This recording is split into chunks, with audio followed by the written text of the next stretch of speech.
Welcome to another Armed Anglican video.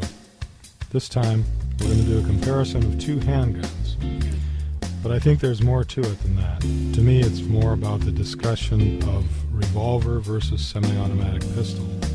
Which should you carry? Which is more dependable? Which is right for you? We'll see. The guns we're going to look at are both made by Ruger, and they were designed with the same purpose in mind: an affordable, reliable, and powerful concealed carry handgun.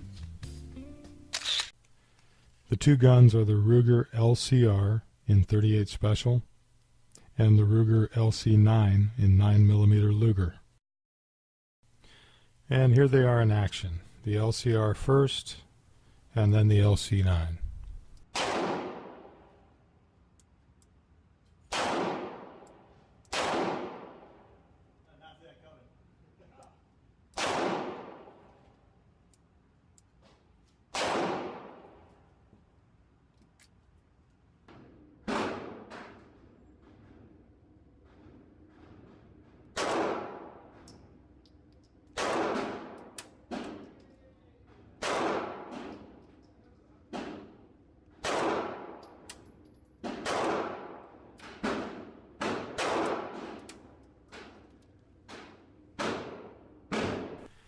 The first area we'll look at is a physical comparison of the two guns' dimensions, because a smaller, lighter gun is potentially easier to conceal.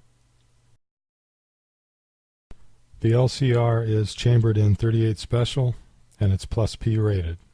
The length is 6.4 inches and the height is 5.2 inches, and that's with the extended Hogue grip that we have installed. It's an inch shorter in height with the standard grip. The cylinder is the widest part at 1.2 inches, and the loaded weight is about 16.4 ounces. You get just a 5-round capacity with this one.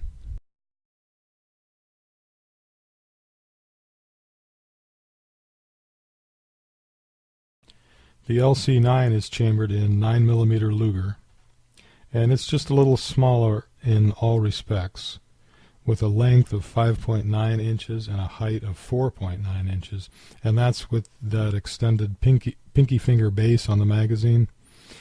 If you have the standard flat base, that makes the height only 4.4 inches. And the LC9 is a bit slimmer than the LCR at only 1 inch wide. The capacity is 7 rounds in the magazine plus 1 in the chamber. In summary, the LC9 semi-automatic wins in this category.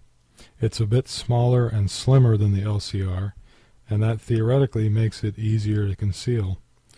But I personally have no trouble concealing either of these handguns, even the LCR with that extended Hogue grip.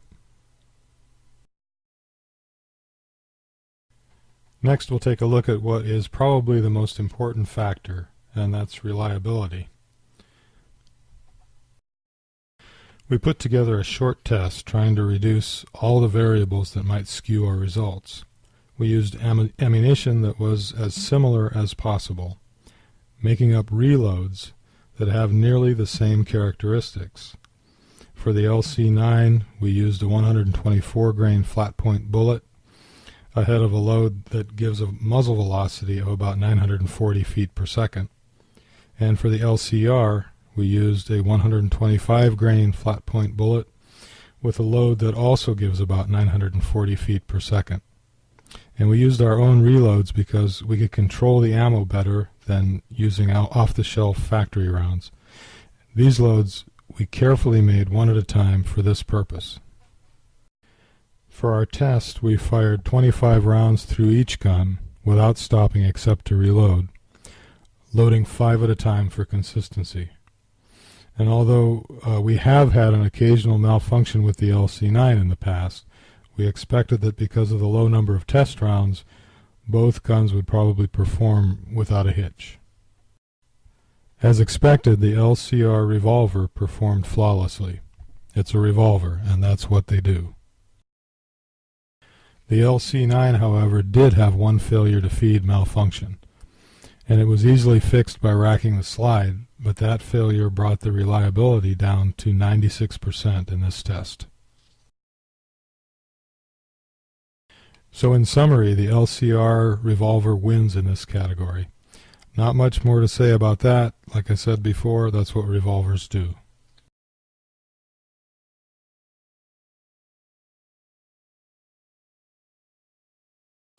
And the next category we looked at is accuracy. And this is a very important factor for a self-defense gun because shots on target are essential. There is a difference in the capacities of our two test guns. You only get 5 shots with the LCR and you have 3 more with the LC9. So let's see how the two guns measure up. And the shooter too. Again, we used our balanced velocity and weight reload ammo for this part of the test, using flat point bullets of 124 and 125 grains for the LC9 and the LCR respectively, and with velocities of about 940 feet per second each. We did only 5 shots at 5 yards for each gun, and this was the first thing we did at the range, so we were not warmed up with either gun.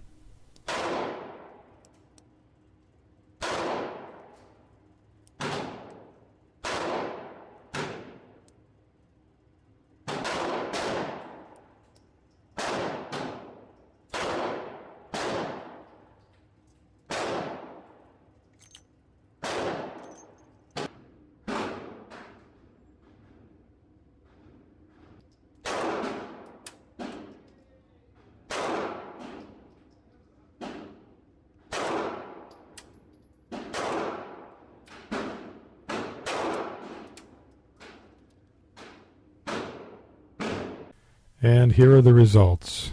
We used the same aiming point for each gun, and that's the center of the bullseye. You can see that the LCR shoots just a bit low, but we had a grouping of 1 3/8 of an inch. The LCR has one of the nicest triggers of any small frame revolver out there, and it's much more predictable than the LC9. And you can see here that the LC9 shoots a bit high.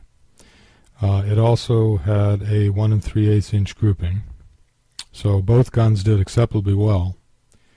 The LC9 trigger is double action only, just like the LCR. It has a longer pull than the LCR, and this takes some care. It's a really smooth trigger, just takes some practice. Now I understand that this is not an exhaustive test by any means, but I've owned both of these guns for quite a while, and I've shot them a lot. I think this does represent the characteristics that I've found to be true for these particular examples. Okay, here are the final results of our analysis, looking at the concealability, the reliability, and the accuracy of the guns in comparison to each other. You can see that the LC9 is a bit more concealable based on its dimensions, but in practice I've found no real difference between the two. I can conceal either. Both guns are acceptably accurate at self-defense range, although the LC9 trigger takes a little more work to be accurate. The LCR is more reliable, and that's because it's a revolver. Revolvers are inherently reliable, and that's why I prefer to carry a revolver. In my opinion, 5 shots are enough. The more important factor being getting shots on target. I almost always carry either my LCR or my Ruger SP101, and I always carry either a couple of speed loaders or speed strips. And yes, semi-autos are a lot faster to reload, but if you need to reload any gun in a gunfight, you better be undercover anyway. We'll sign off for now. Whatever you choose to carry to defend yourself and your loved ones, I encourage you to put in the range time. Practice is your best defense. And if you've made the decision to carry a handgun, do it. Every day, everywhere. That's my opinion, and that's it for now. And as always, go with God.